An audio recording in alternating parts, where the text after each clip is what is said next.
uyu munsi ngiye gusubiza ikibazo cy'umukunzi umwe wa channel yacu. Yararimo kwibaza ku bijyanye n'umugore utwite, yibaza niba koko umugore utwite ashobora kuba yasama ntabimenye, hanyuma akongera akibaza ati ese kubera iki umuntu ajya mu mihango hanyuma akongera akayibura. Icyo kibazo cya kabiri nibaza ko kijyanye n'icyo cya mbere, kuko niba waribajije ngo kuki umuntu ajya mu mihango akongera akayibura, ubwo wari urimo wibaza kuri uwo mugore wonsa watangiye kubona imihango yageraho akayibura, noneho ukanibaza yuko icyo gihe yaba yasamye, noneho ukavuga uti ko naba nasamye simbimenye. Icyo ngicyo rero nicyo ngiye kugerageza gusubiza muri aka kanya. Reka nkubwire ko umugore wonsa koko ashobora kuba yasama ntabimenye. Ibyo ngibyo biterwa n'iki? Biterwa nuko iyo umugore amaze amezi 9 atwite, murabizi yuko aba atakijya mu mihango. Kujya mu mihango biba byarahagaze, hanyuma yabyara agatangira konsa. Nabwo iyo arimo konsa, kujya mu mihango ntabwo bihita bigaruka. Ndetse banakubwira ko iyo umugore yonsa neza, ni ukuvuga ngo yonsa gusa nta kindi kintu aha umwana, kandi akonsa igihe cyose umwana ashakiye ibere, bivuga ngo uyu mwana baba bari kumwe, uyu mugore ntabwo aba ajya ku kazi. Konsa bihita bimubera nk'uburyo bwo kuboneza urubyaro, kuko adahita atwita. Ariko kubera yuko utazi ngo konsa bihagije, konsa neza umubiri wawe ushaka, cyangwa se ibyo byatuma umubiri wawe koko ukora nkaho uri muri family planning, ukora nkaho uri kuboneza urubyaro, kubera yuko utabuze icyo kigero, bisobanura yuko ushobora kuba umubiri wawe wagira ubushobozi bwo gusama ariko utabizi ukirimo konsa. Umubiri ugira ubushobozi bwo gusama gute? Umubiri ugira ubushobozi bwo gusama muri cya gihe urimo konsa, hanyuma ya misemburo ituma kongera gukura kw'intangangore bitabaho, igatangira kugabanyuka. Iyo itangiye kugabanyuka igatangira kuba mikeya, nibwo noneho ya misemburo isanzwe ituma ukwezi k'umugore gukora itangira kuzamuka, noneho umubiri wawe ukongera ugakuza intangangore buri kwezi, hanyuma ukajya ubona imihango, kubera ko ya ntangangore yakuze itahuye n'intangangabo, hanyuma ngo bihure nyine bikora igi bivemo gusama. Rero impamvu ushobora gusama utabizi bimeze nka bya bindi by'umwana w'umukobwa w'umwangavu ugitangira kujya mu mihango.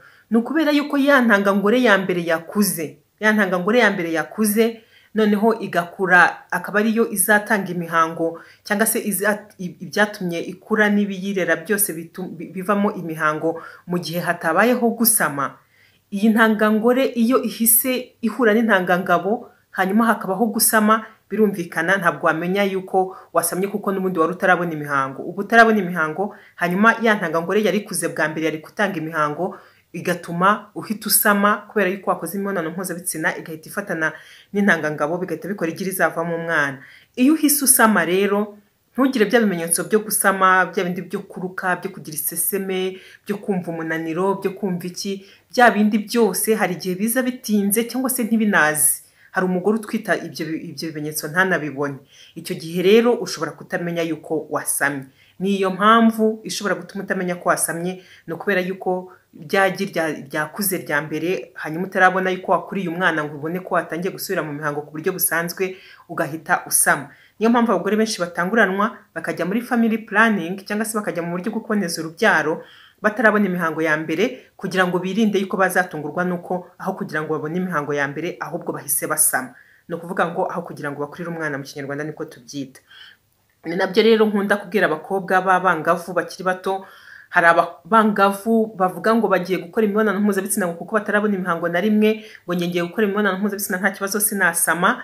Ariko reka nkubwire ngo ubu utazi igihe umubiri wawe uzatangirira kugira ubushobozi bwo gusama, kubera ko ya ntangangore ya mbere yari kuzatanga imihango, itumye ukoze imibonano mpuzabitsina ugatuma ihita ihura n'intangangabo, bigakora igi rizavamo umwana. Icyo gihe aho kugira ngo ubone imihango ya mbere, ahubwo wahita usama. Icyo rero ni ikintu cyo kwirinda cyane.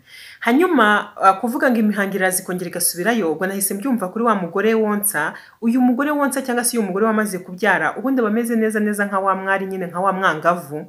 Ni ukuvuga ngo impamvu ushobora ukabona imihango iraje, ariko nyuma y'igihe ntiwongere ngo uyibone ihita iza buri kwezi, nuko umubiri uri kwisuganya, ya misemburo navugaga ituma intangangore ikura, hanyuma ikarekurwa, iba aribwo itangiye kuzamuka. Hari igihe rero izamuka igakoza intangangore ya mbere, ariko ukwezi gukurikira ugasanga yongeye iramanuka, kubera ko wenda mu kwezi gukurikiraho wonkeje cyane, ya misemburo yo konsa ikaba ari izamuka cyane kurusha ya yindi. Donc umubiri uba ukisuganya, urimo gusubira kuri ya gahunda yo kugira imisemburo ihagije ituma igira ikura, hanyuma ryamara gukura rikazahura n'intangangabo niba wakoze imibonano mpuzabitsina idakingiye cyangwa se niba utari mu buryo bwo kuboneza urubyaro noneho ukaba urasamye.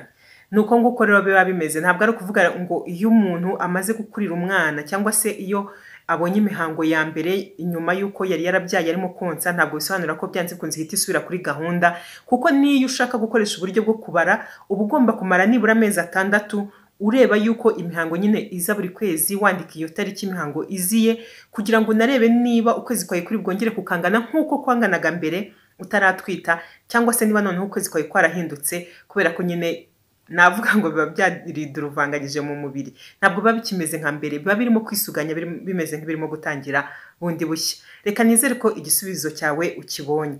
Nawe ufite icyo ubaza, nta kindi ukora, urabizi yuko ushyira ikibazo cyawe hano muri comment, cyangwa se ukaba wanyandikira kuri email emaclaudine@gmail.com, noneho nkareba yuko ikibazo cyawe nshobora kukibonera igisubizo, haba gukora ubushakashatsi, haba kubaza abantu batandukanye barimo abaganga n'ibindi bitandukanye. Ibyo nsubiza nuko mba nabikoreye ubushakashatsi, ibyo nkoraho nuko mba nabikoreye ubushakashatsi. Rimwe na rimwe kwandika ngo ubushakashatsi bwavuye aha hari igihe bigorana, ariko byanze bikunze ibintu nshyira aha ngaha nuko mba nabirebyeho cyane, kuko mba nzi ko birebwe n'abantu benshi kandi bakabyitaho cyane. Ndagushimiye cyane cyane.